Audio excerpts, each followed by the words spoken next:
ఈరోజు మరి సమ్మక్క సారలమ్మ యొక్క జనవరి 28 నుంచి 31 వరకు జరుగు జాతరలో 200 సంవత్సరాల్లో జరగని అభివృద్ధి, 200 సంవత్సరాలు అయినా కానీ చెరగని యొక్క శిల్పాలతో, గ్రెనేట్లతో 271 కోట్లతో మరి పెద్ద ఎత్తున నిర్మాణం చేయడం జరుగుతుంది.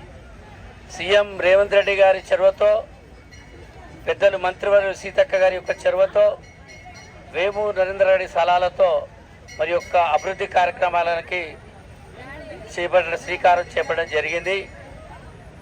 ఎందుకంటే సుమారు 1 కోటి మంది భక్తులు చేసుకునే యొక్క సమ్మక్క సారమ్మ జాతరలకు మరి పెద్ద ఎత్తున ఇంత పెద్ద అభివృద్ధి కార్యక్రమం చేయడానికి కాంగ్రెస్ పార్టీ ముందుకు రావడం చాలా అభినందనీయ విషయం. గద్దెల విస్తీర్ణకు 101 కోటి రూపాయలు కేటాయించడం జరిగింది.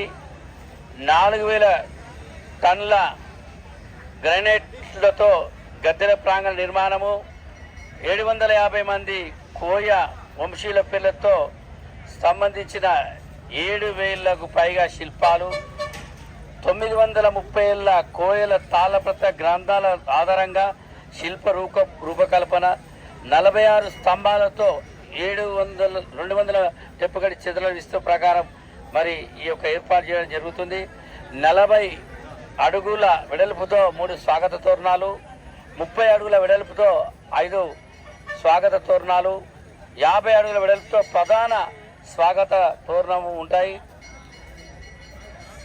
పలు రకాల చెట్ల మూలికలతో మరి ఈ యొక్క మొక్కలు నాటే కార్యక్రమం, 140 రకాల చెట్లను నాటడానికి కాంగ్రెస్ ప్రభుత్వం కంకణం కట్టుకుంది.